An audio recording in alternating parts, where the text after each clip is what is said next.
Então, principalmente comercial. Você tem que deixar esses caras, olha, fiquem tranquilos, vocês fazem parte do time. E a gente vai convivendo com os caras, no primeiro momento a gente não mexe em nada, para ver se a coisa é bem tocada, né? Se for bem tocada, ok, se não for, a gente vai fazendo os eventuais ajustes, naturalmente com o tempo os ajustes vão sendo feitos. Do ponto de vista industrial é a mesma coisa. Tá? Mas o importante é trabalhar caso a caso, identificando quais são os principais aspectos críticos dentro do processo para você ir conduzindo de forma adequada. Agora, toda aquisição vai gerar sinergia de receita, de custo e de despesas. Algumas mais do que outras, mas vão gerar. E a gente procura extrair o maior tipo de eficiência, o maior volume de eficiência possível, considerando essas três tendências aí. Eu pergunto em relação à estrutura de capital da empresa. Atualmente o nível de endividamento é bastante baixo. Né? Eu gostaria de saber se vocês têm alguma perspectiva para aumentar esse nível.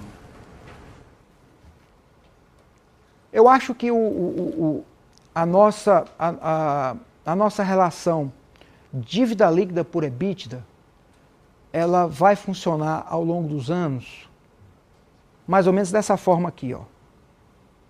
Ela sobe, aí ela cai, ela sobe, ela cai, ela sobe, ela cai. Ela vai subir porque a companhia vai fazer alguma expansão orgânica ou alguma compra de empresa. E ela vai cair pela geração de caixa do negócio. Ok? Não é correto afirmar que a empresa vai manter uma relação dívida líquida por EBITDA constante, flat. Eu não acredito nisso. Até porque, se você for analisar o nosso histórico, você vai ver que o comportamento tende a ser esse aqui mesmo. Claro que se eu comprar uma empresa muito grande, certo? Num primeiro momento eu posso ter uma elevação muito significativa disso.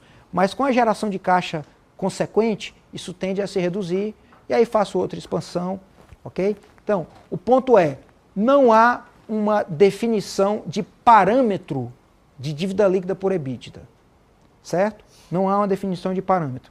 A tendência é você ter períodos onde isso se eleva mais em função de alguns eventos de expansão, isso vai caindo com a geração de caixa e o ciclo continua, ok? Se você tiver uma expectativa de crescimento orgânico por categoria de produto, qual seria? Expectativa de crescimento orgânico por categoria de produto? Como é teu nome? Bernardo. A resposta é sim, certo? Só que eu não posso dizer. Você me desculpe, ok?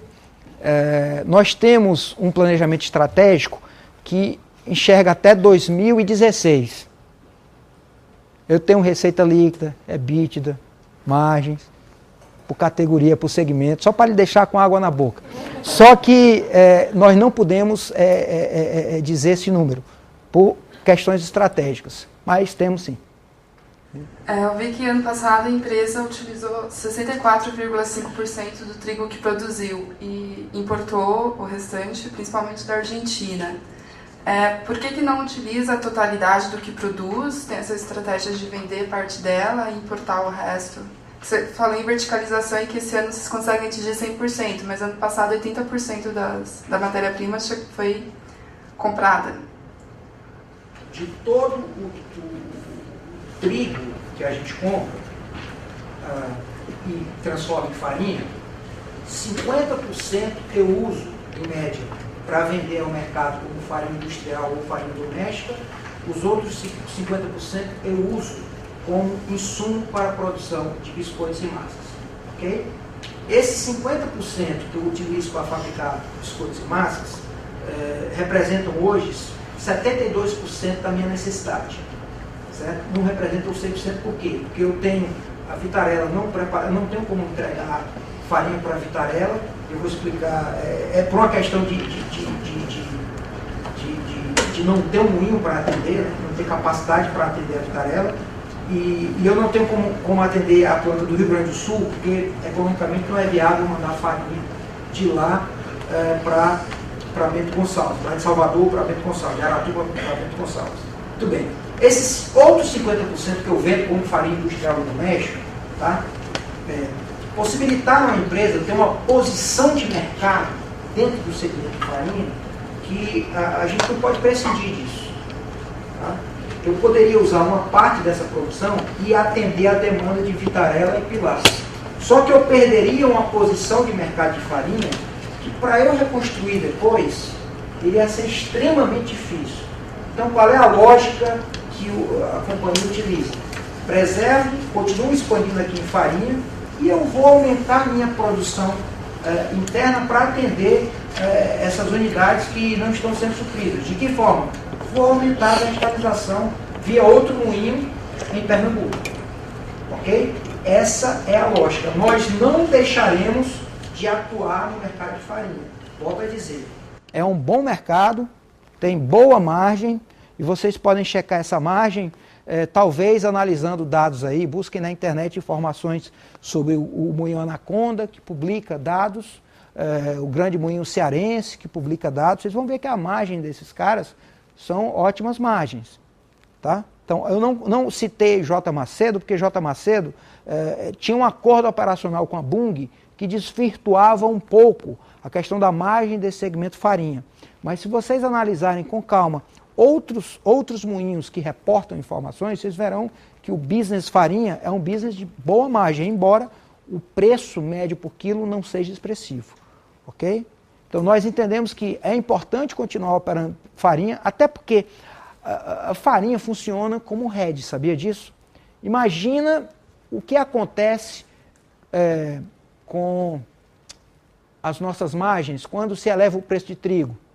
Bom, elevou o preço de trigo, qual é o efeito do meu custo? De imediato?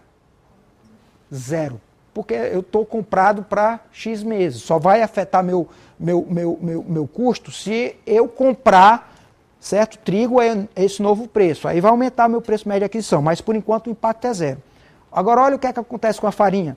Subiu o preço, né? O custo está parado aqui. Eu reajusto o preço da farinha. A margem da farinha se expande. Muito bem, mas só que eu vou precisar comprar mais trigo. E aí eu aumento o meu preço médio de aquisição, ok? Lógico, já elevei o preço da farinha aqui, o preço gerou uma pressão de margem. Por outro lado, eu tenho um incentivo estadual do ICMS que é calculado com base na aquisição do trigo. Então, a compra do trigo gera um ICMS a pagar maior, que em consequência vai gerar um incentivo de ICMS maior, que funciona como uma receita, entre aspas, né? Só que é uma receita não tributada. Então, eu tenho tanto o preço da farinha quanto o incentivo fiscal funcionando como um hedge para a nossa atividade. Né? Claro que eu tenho que fazer repasse de preço em biscoitos e massas. E eu vou fazendo isso também. Então, a combinação desses efeitos contribui de forma muito positiva para reduzir a volatilidade de margens da empresa. Isso é algo extremamente interessante no modelo de negócio da companhia.